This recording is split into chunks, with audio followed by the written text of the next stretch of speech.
नमस्कार, बोल्दैछु नवीन सापकोटा। आज कक्षा 12को ऐच्छिक नेपाली अन्तर्गत कविता खण्डको पहिलो कथा लेखनाथ पौड्यालको जीवनचङ्गा कवितासँग सम्बन्धित सामग्रीहरू लिएर उपस्थित भएको छु।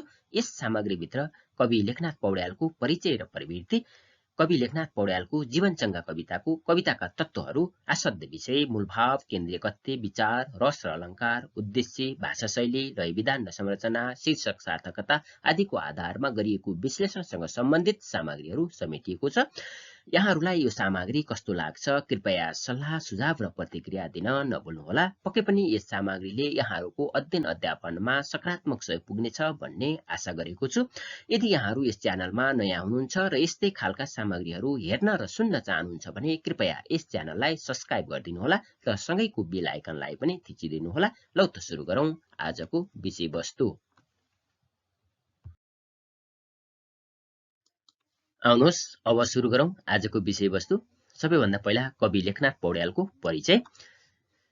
कवि लेखनाथ पौड्यालको जन्म विक्रम सम्वत 1941 साल पौष 26 गते पौष शुक्ल एकादशीका दिन पिता दुर्गादत्त पौड्याल र माता वसुन्धरा देवी पौड्यालको कोखबाट पहिलो सन्तानको रूपमा कास्की जिल्लाको अर्गौं अर्चल्य भन्ने ठाउँमा भएको थियो। सानै उमेरदेखि तीक्ष्ण बुद्धि र प्रबल स्मरण शक्ति भएका लेखनाथले शिक्षा दीक्षाका क्रममा रानीपोखरी संस्कृत पाठशालाबाट मध्यमा पढेर बनारसीमा गए। मध्यमाको परीक्षा दिएर मध्यमासम्मको औपचारिक अध्ययन र अन्य अनौपचारिक स्वाध्ययन मार्फत अध्ययनको क्षितिजलाई अघि बढाउने एवं विशाल बनाउने काम गरेका थिए। निम्न मध्यमवर्गीय परिवारका लेखनाथ पौड्याल आजीविकाका क्रममा भीम शमशेरको दरबारमा पण्डितका रूपमा रहेका थिए।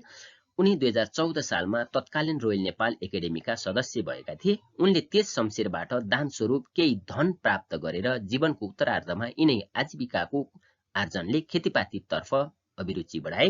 शिक्षक र कवि एवं दानबाट आर्जित आर्जन नै यिनको आजीविकाको मूल स्रोत रहेको बुझिन्छ। लेखनाथ पौड्याल नेपाली साहित्यका एक वरिष्ठ कवि हुन्।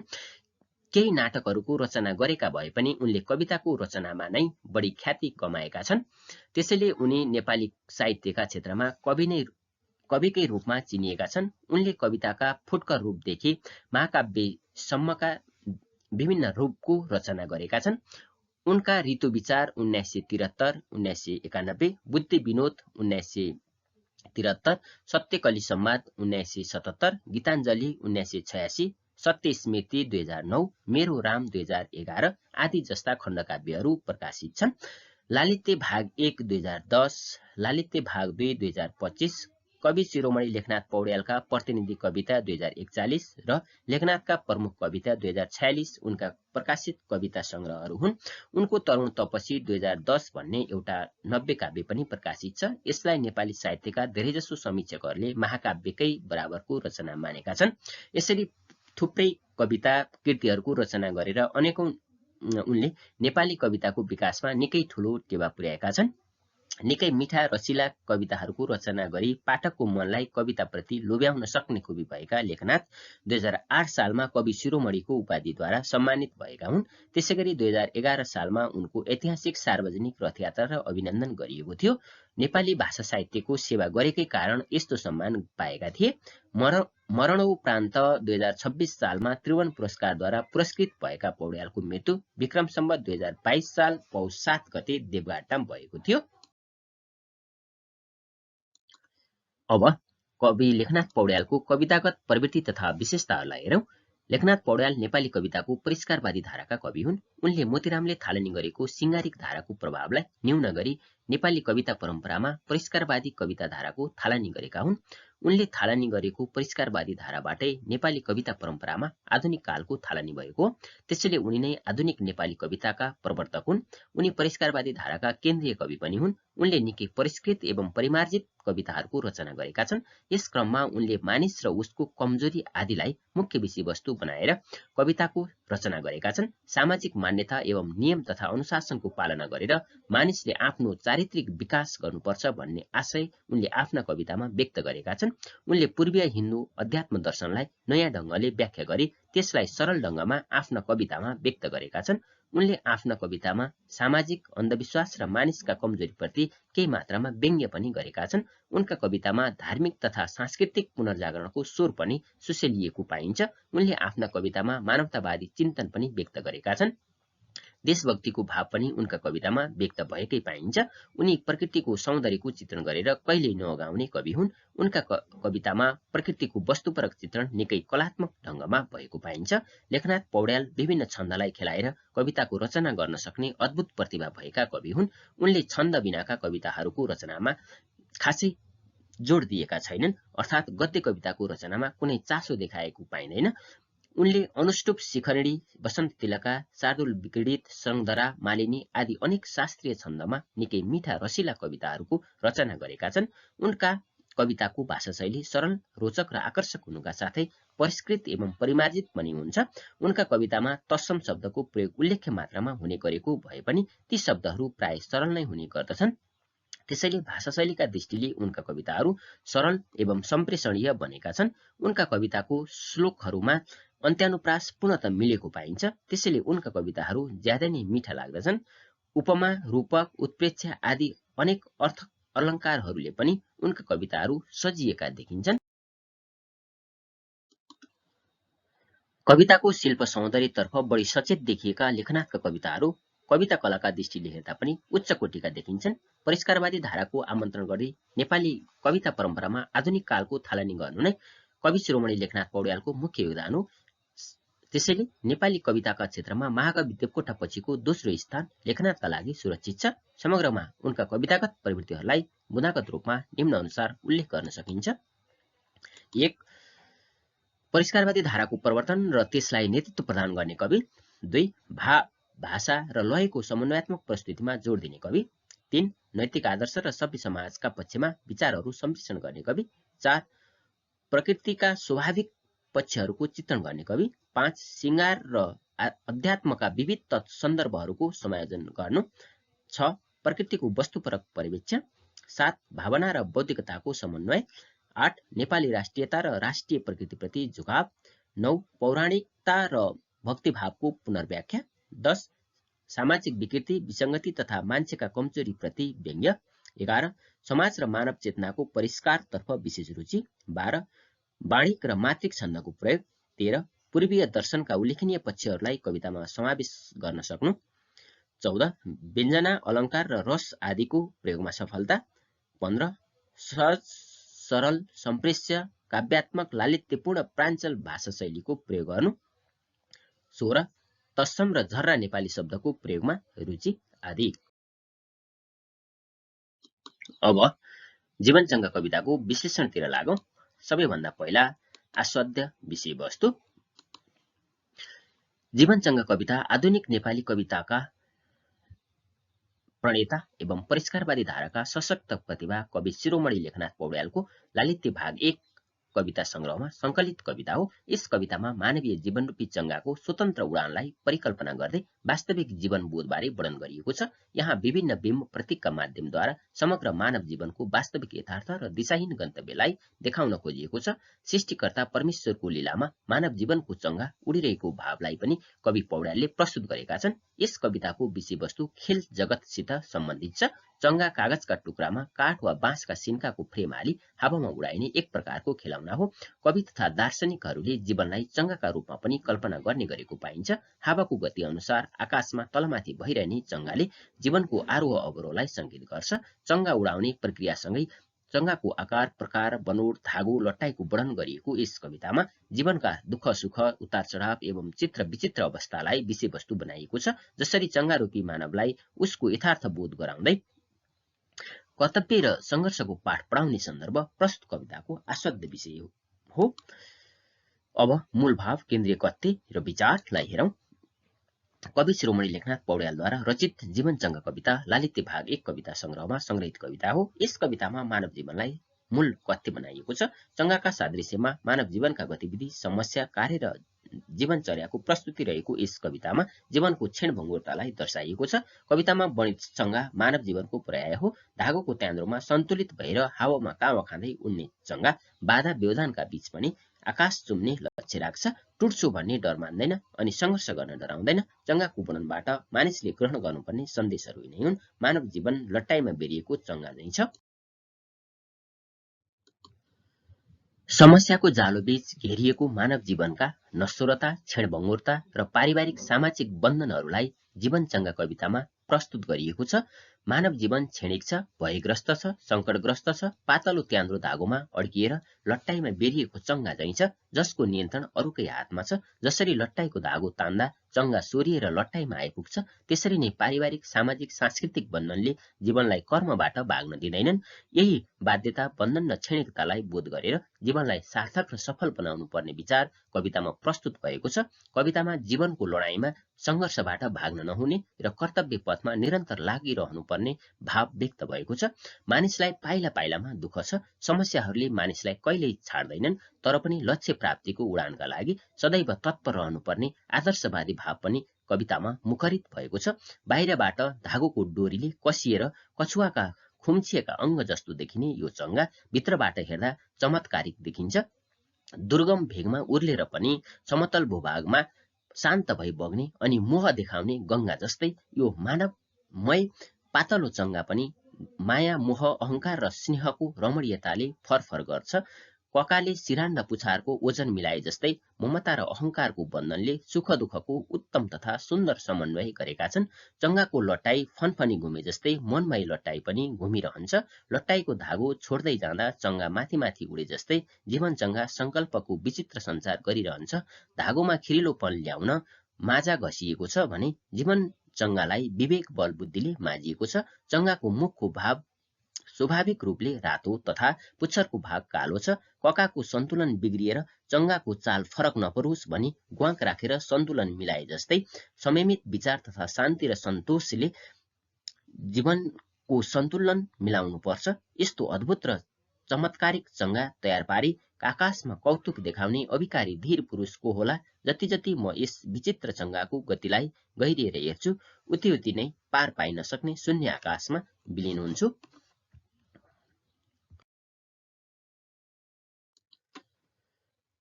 यो चंगा नीलो तहमा माछाले पौडी खेले जस्तै आकाशमा अनेकौं चक्कर लगाएर लीला देखाउँछ। कहिले हावाको वेगसँगै आकाशिँदै जान्छ त कहिले कौठी पारेर झड्कार्दा तल पनि आउँछ। कहिले यो चंगा सर्प जस्तै सुलुलु बग्छ त कहिले बीचमै अरू चंगासँगै लटारिन्छ। जीवन चंगामा पनि जलचर, नवचर सबै थरी प्राणीका सुन्दर चाल देखिन्छन्। कहिले यो चंगा सलल बग्दै बिस्तारै सोझै माथि पुग्छ त कहिले बोहरी चरा बाउडिए जस्तै गरी टक्कर मारी अड्किन्छ। यो चंगा आकाशमा थोरै माथि पुगे हराउने डर त तल खसे गंगाको लहरमा लपक्क हुने शंका पनि छ। मसिनो धागोमा अड्किएको चंगा चुडिन बेर नलागे जस्तै जीवन चंगा पनि चुडिन सक्छ। जसरी चंगाको आकाशीय उडानका लागि लट्टाई, धागो, कका, ग्वाक, माजा, कागज, बाँसका कप्टेरा आदिको आवश्यकता पर्दछ, त्यसरी नै सार्थक मानव जीवन बचाइका लागि आपसी सद्भाव, माया, दया, सरसहयोग आदिको आवश्यकता पर्दछ। अहंकार, स्वार्थ, सेखी, गर्व जस्ता भावले मानिसको कल्याण गर्दैनन्। त्याग, सम्झौता, समर्पण र लक्ष्य चुम्ने विश्वास र अडान नै असल मानवका परिचायक बनेका हुन्छन्। तसर्थ हामी मानवले चंगाको जीवनबाट यिनै मानवोचित व्यवहारिक र साहसिक कार्यहरू अनुसरण गर्नुपर्छ भन्ने नैतिक विचार पनि कवितामा प्रवाहित भएको छ। समग्रमा चंगाको सूक्ष्म स्वरूपमा मानव जीवनको व्यापकता खोज्ने काम कवितामा गरिएको छ।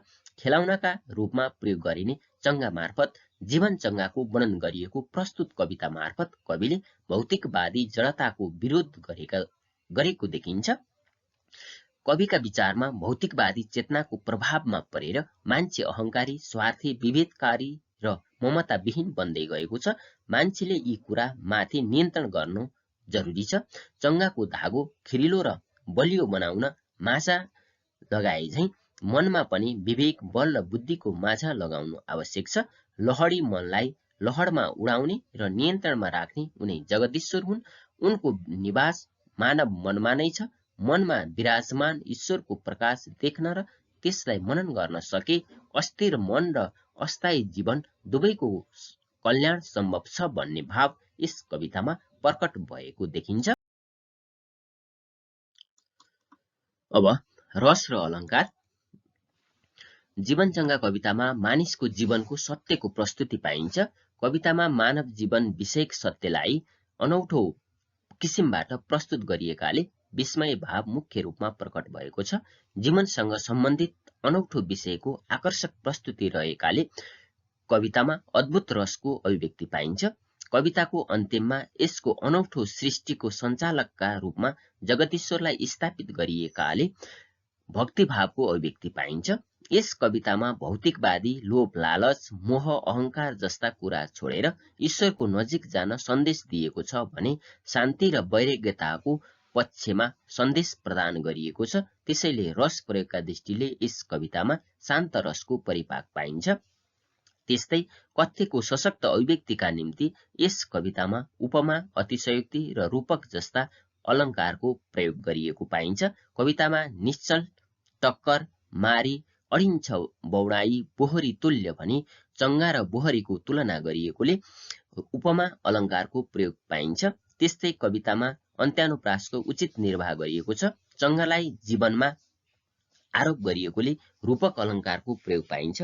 कछुवाले अङ्ग खुम्च्याएसरी मानिसले लोभ लालचका तार खुम्च्याउनु पर्ने जस्ता अनेक तुलनात्मक अभिव्यक्तिमा उपमा अलङ्कार पाइन्छ भने सूक्ष्म लटाईभित्र प्रभुको निवास वा भाष छ जस्ता अभिव्यक्तिमा अतिशयोक्ति अलङ्कार पाइन्छ। त्यसै गरी मोहकी गङ्गा बुद्धिको माझा जीवन चङ्गा जस्ता सादृश्य विधानमा रूपक अलङ्कारको प्रयोग भएको पाइन्छ। त्यसैले यस कवितामा केन्द्रीय रसका रूपमा शान्त रस र कलात्मकताका निम्ति आलङ्कारिक प्रयोग रहेको पाइन्छ। अब उद्देश्य। जीवन चङ्गा कवितामा कवि लेखनाथ पौड्याल चङ्गाका माध्यमबाट जीवन सम्बन्धित दृष्टिकोणलाई अभिव्यक्त गरेका छन्। मानिसको जीवनमा रहेको रहस्यात्मकतालाई कविताका माध्यमबाट स्पष्ट पारिएको छ। जीवनको क्षणभङ्गुरतालाई देखाइएको छ। जीवनका सफलता विफलता सङ्घर्ष अग्रगमन पतन जस्ता क्रियाकलापलाई चङ्गाका सापेक्षताबाट स्पष्ट पारिएको यस कवितामा चङ्गाका सबै क्रिया मानवीय जीवनमा घटित हुन सक्ने सन्दर्भ प्रस्तुत भएको छ।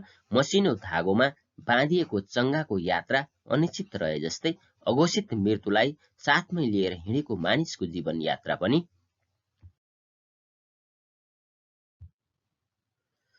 अनिश्चित रहेको विषय कवितामा प्रस्तुत भएको छ। चङ्गा कति बेरसम्म आकाशमा उड्छ भन्ने अनुमान भन्दा बाहिरको विषय भए जस्तै मानिसको जीवन पनि कति समयसम्म चल्छ भन्ने कुरा अज्ञात रहेको विषय प्रस्तुत भएको यस कवितामा प्रत्येक चङ्गालाई प्रस्तुत विषय बनाएर अप्रस्तुत मानवीय जीवनको सत्य उद्घाटन भएको छ। मानवीय जीवनको नश्वरता क्षणभङ्गुरता रहस्यात्मकता जस्ता पक्षलाई स्पष्ट पार्नु यस कविताको मुख्य उद्देश्य रहेको देखिन्छ।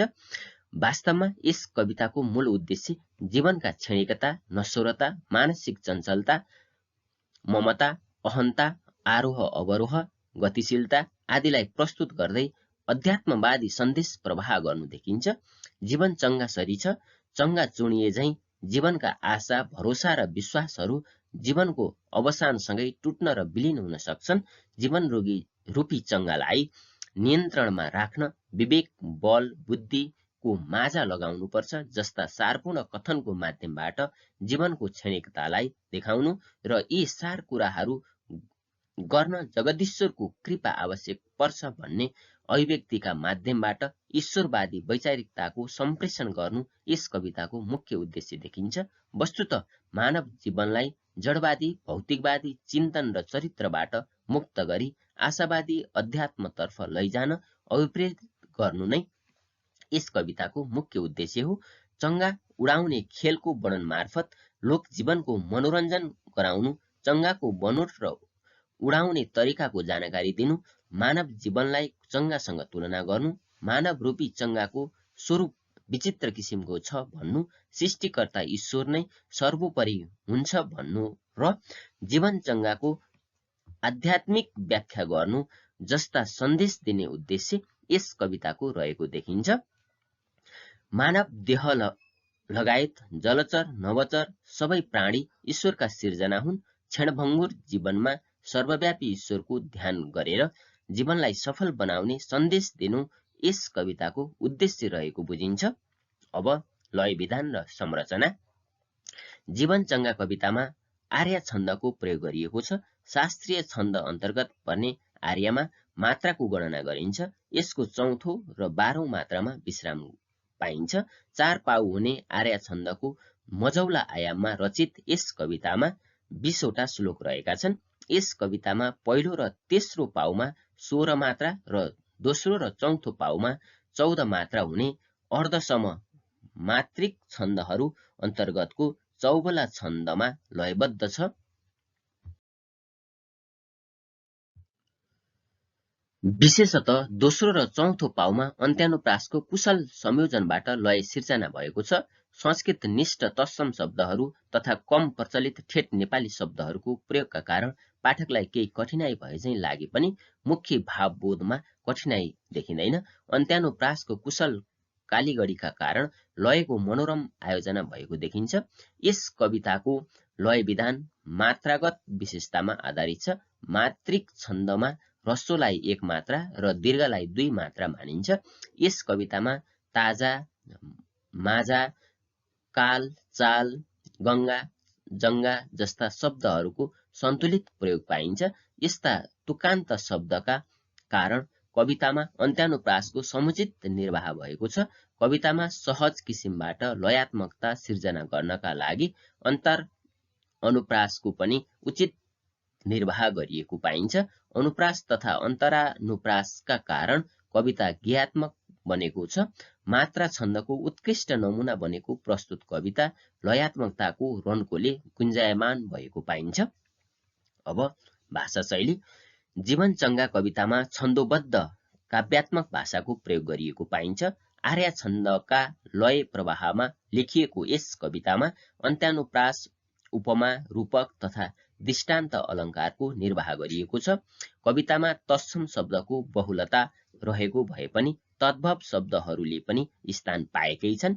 जीवन चंगा कवितामा चंगाको माध्यमबाट जीवनलाई स्पष्ट पार्ने विषय प्रस्तुत भएको छ। यही चंगाको गतिविधिसँग सम्बन्धित भएर पनि मानवीय जीवनलाई स्पष्ट पार्ने भाषा शैलीको उपयोग यस कवितामा गरिएको छ। जीवनको क्षणिकता र नश्वरताका साथै मनको चञ्चलतालाई प्रस्तुत गर्न यसमा बिम्ब, प्रतीक तथा उपमाहरू प्रयोग गरिएकोले यो आलङ्कारिक, प्रतीकात्मक तथा बिम्बात्मक भाषा शैलीमा रचिएको कविता हो। कवितामा मानवीय जीवनलाई स्पष्ट पार्ने किसिमको कछुवा, तार, गंगा, धागो, ग्वाक, नव, मासु जस्ता बिम्बहरूको प्रयोग गरिएको छ भने चंगालाई मानवीय जीवनको प्रतीकका रूपमा प्रस्तुत गरिएको छ। तत्सम र प्रचलित ठेट शब्दहरूको प्रयोगका कारण यसको भाषा शैली केही जटिल झैं प्रतीत हुन्छ। सामान्य स्तरका पाठकका लागि भन्दा पठित पाठकका लागि उपयोगी हुने भाषा शैलीमा यो कविता संरचित भएको छ। कवितामा कवि म पात्रका रूपमा उपस्थित भई अभिव्यक्तिलाई अगाडि बढाएकाले प्रत्यक्ष कवि कथन रहेको छ।